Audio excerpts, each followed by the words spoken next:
All right, so this is the form analysis for Arleen. Let's get started. So this is you running up that slight uphill. Let's do it in slow motion. And hit it again. All right, so things we're noticing here. A lot of good things. Just a little like you're landing flat on with the flat foot, so you're not leading with your heel, so that's great. You got good flexion on the glutes and good utilization of the hips, and then right here you're landing flat again. So I think the only thing that there's no drive on that front leg. So right here it's like right there, and then bam, you're keeping your leg low and you're pushing forward like that. Okay, so notice Carolyn, she's right next to you, but like you guys are pushing off at the same time. You guys are landing, and then all of a sudden, your foot's going in front before hers, but her stride length is now almost 6 inches further than yours. And the reason why is because of her back kick. She has more back kick than you do, and that's increasing her stride length. So by you guys having the same cadence and the same stride, essentially, she's pulling ahead just because of that little factor. Oh, actually, I think you're pulling ahead.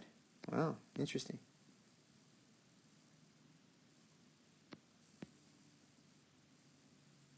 But you still have a small stride.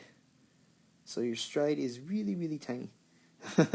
So you're landing here, and you're going, and you're landing there. Yeah, so that stride length needs to increase. You moving your leg underneath you prior to maximum flexion is not... You want to push off and then kick towards your butt. So you're pushing off, and then you're swinging your leg under. So that's utilizing your hip flexors. You're overutilizing your hip flexors, and you're making them overwork, as opposed to just letting your legs cycle through. So just be mindful that there's several ways to run, like I was explaining. So you don't have to do it the same way, but it is easier just to cycle your leg through. When you're pushing off here, instead of redirecting that energy to go under you, you let your leg go, you cycle around, and now you end up getting a longer stride without having to put any extra effort in there.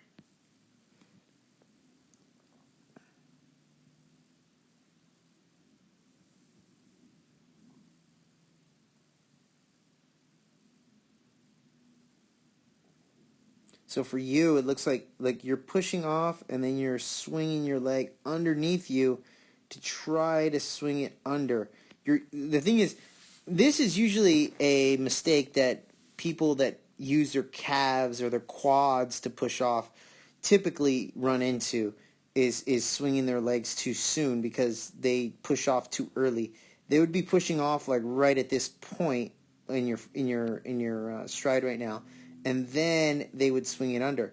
You actually utilize your glutes and your hips, which is interesting because usually most people don't do that. So, interesting. So, there you go. Yeah, because I noticed your stride. It perplexed me when I saw it the first time, because I was like, you're utilizing your hips and your glutes, and everything looks like you're deriving a lot of power on the back stride, but why aren't you able to go into a huge, a lot faster of a pace? And it has to do with the fact that you're not cycling around, you're cycling under. You're kind of swinging your leg under, and you're kind of making a pendulum underneath. When you start to get that power off that back stride, of your stride right here, swing it up. Go ahead and kick towards your butt. It's okay. Just slightly. You don't have to over-exaggerate it. So I would work on butt kicks and a little bit of knee highs to kind of get your body coordinated with that effect. But that's essentially what you're doing. You're swinging your leg under. So we see yourself doing it again. You're pushing off, but you're swinging under. and that's not really what we want to do. So you're pushing off again right here, pushing off, but because your stride is so short, going up hills, your stride's even going to be shorter. So you're going, and notice now you're landing right at the ball of your foot when you're going uphill, which is good because that's where you're going to get a lot of power and utilization of your muscles, so that's great. But yeah, just be kind of, for you, I would say, yeah, strides on a slight grade would be better than a steep grade. But yeah, you are on the ball of your foot, so that's really good. A little bit crossing the body right there with your arms. Notice your arms are crossing your center plane, which is from your nose to your belly button. You kind of want to draw a line down the middle of your body. You don't want to cross that line because that's going to push your hips one way and then the other way, and it's like you're not really going in forward motion. So just kind of being mindful of that. Here you are again going up the hill. But notice it's a little bit more difficult now because as you're fighting gravity going uphill, you're swinging your leg underneath you again, and you're not able to extend your stride. So your push off is here, and then that's your stride angle. And if you were to see me running, it's kind of like that and like this. So just having that difference in stride angle is huge and allows you to cover more ground. That's why I'm able to do it as quickly as I'm able to do it, because I'm pushing off and then swinging my leg around and then driving my knee forward. Yours is pushing off with your right, and then what are you doing? You're already landing with the left. By the time you're pushing off with your right, you're already landing with the left. I mean, in technicality, this is borderline speed walking because you have no air time at all. Like, you're here and here and here. I want to see this in real time.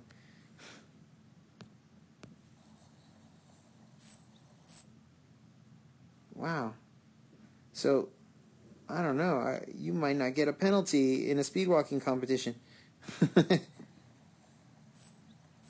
But you notice there's no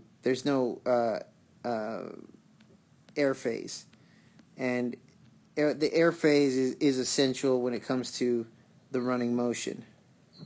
You need to have that air time. It's not extensive, but it's essential to derive power. You're pushing off, then you kick your leg towards your butt, but instead you're swinging your leg under, which is causing. And the reason why this effect is happening is because you're pushing off with your glute, and you're utilizing your glute so much, and then by the time the glute is utilized, you're already landing with the other foot. And then now you're pushing off, utilizing the glute, and you're already landing again. So it's like you're not really pushing off to, create powerful stride. It's more of a push off to just get to the next landing position, which is not very fast or efficient. So you kind of want to work on that a little bit. I know you have issues with your meniscus, and you're coming back from that, but it's always great to work on the mechanics to understand effectively what are you doing on the uphills that is causing you to run slower. And essentially, it's like you're borderline almost speed walking.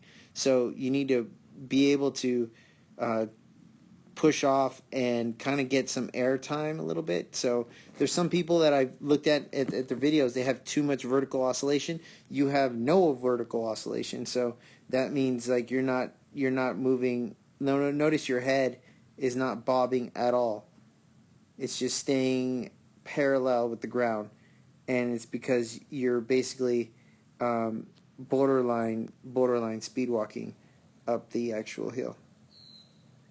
Very little toe off. Yeah. All right. So yeah, that's the analysis, Arleen. I hope this helps, and just make sure you're working on stuff to get that knee drive and that butt kick kind of up. I would work on butt kicks, knee highs, rhythm skips. those are the tools that are going to help you develop a more powerful and dynamic stride. But for the most part, though, it's kind of funny because utilizing the glute in the running stride is probably the hardest thing for anybody to learn, and you've already got that. So now you got to learn the easy stuff in order to get yourself a little bit faster. I think it's going to be an easy path for you, and I wish you luck. And I think you're on your way to some great years of running. Yeah, so good luck, and hope this helps.